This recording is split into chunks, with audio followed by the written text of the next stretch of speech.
Dans la vidéo précédente, nous avons appris à insérer des données dans la base de données.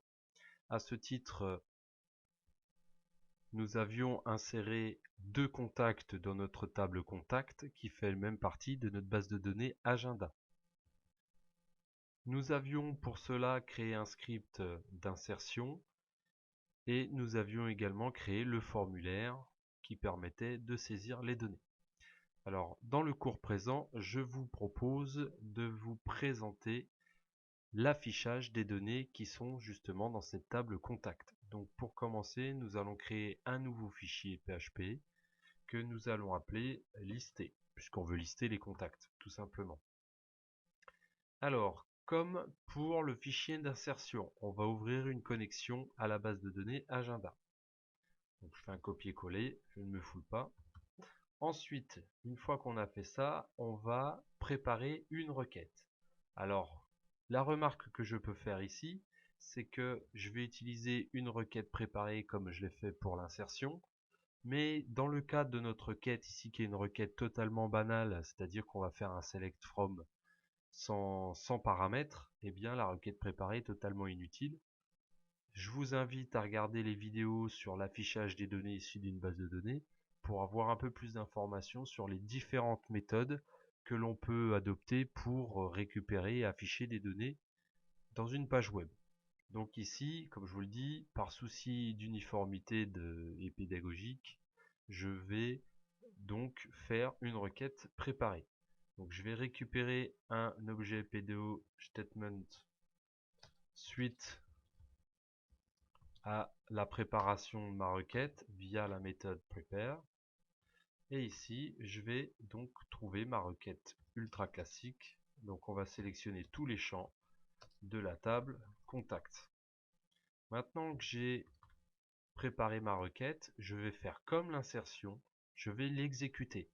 Alors ici, comme on n'a pas de données à rentrer dans la requête, on n'a pas de marqueur allié. Et c'est d'ailleurs pour ça que du coup, utiliser des requêtes préparées dans ce cas-là, c'est totalement inutile.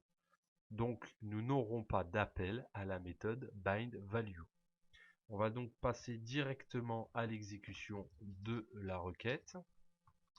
Alors, pour exécuter la requête, on fait appel à l'objet PDO statement et à la méthode execute. Je vous rappelle que cette méthode renvoie true ou false en fonction si elle a réussi ou pas. Donc je vais dire execute is OK va contenir le résultat de cette exécution. Comme ça, je peux faire un test avec un if pour voir si tout s'est bien passé.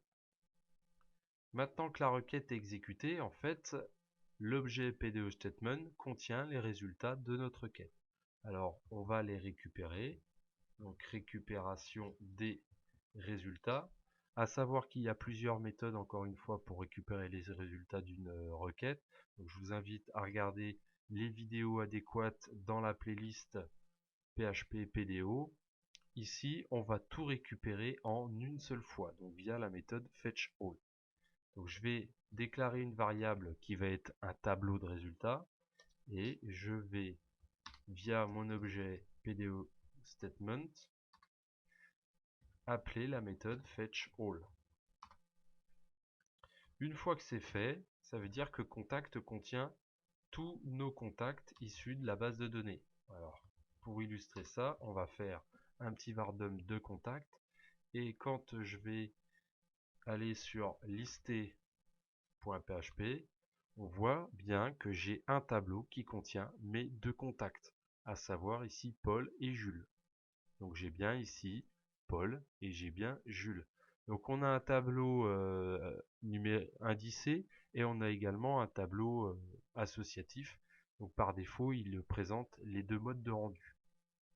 Donc ça, on n'en a pas besoin, mais ça va nous permettre de comprendre pourquoi, juste après, dans mon code HTML, je vais faire une itération sur la variable contact. Donc je génère maintenant mon HTML. Donc je ne mélange pas le HTML au code PHP. Je vais aussi faire un petit lien vers mon fichier CSS.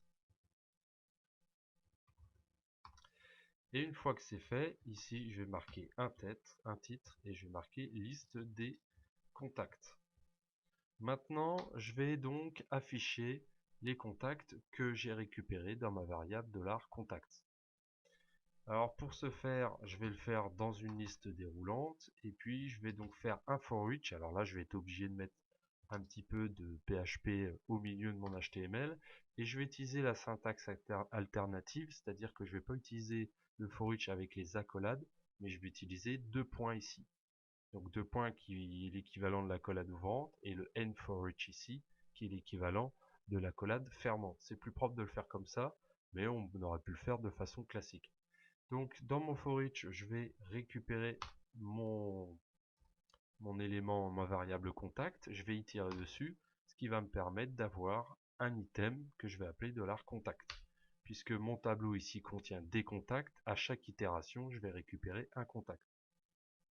Donc maintenant que j'ai fait ça, je vais pouvoir afficher dans un élément de liste, je vais pouvoir afficher le contact. Alors je vais commencer par le nom. Ensuite, je vais suivre ce contact du prénom. Donc je vais afficher ici le prénom. Ensuite, je vais afficher le numéro de téléphone. Et enfin, je vais afficher l'adresse mail. Alors il faut faire attention, c'est que comme ici c'est indiqué, je vois nom, prénom, tel, mail, c'est bien les noms des colonnes qui sont dans ma base de données, c'est-à-dire nom, prénom, tel et mail. Donc maintenant que j'ai fait ça, je vais afficher ma page et j'ai bien affiché ici mes deux contacts. Maintenant, si j'insère un nouveau contact, alors je vais retourner sur la page, je vais marquer par exemple Fabien, alors je vais marquer Popols Fabien, ici un numéro de téléphone, ici Pulse, et puis je vais enregistrer, et j'ai bien le contact a été enregistré en base de données. Maintenant, si je reviens sur la fiche listé.php, je retrouve bien mon nouveau contact. Alors l'intérêt de ça, c'est que je peux très bien aller modifier rapidement la requête SQL qui est ici en faisant un ordonnancement, par exemple sur le nom, de façon croissante pour avoir un tri alphabétique. Et maintenant, quand j'actualise, on voit que j'ai un ordonnancement croissant sur le nom. Voilà, donc je finis la présentation de l'affichage des données. Je rappelle encore une fois qu'il y a une ou plusieurs vidéos qui présentent l'affichage des données issues de la base de données avec beaucoup plus d'informations. Ici, ça reste un exemple très basique.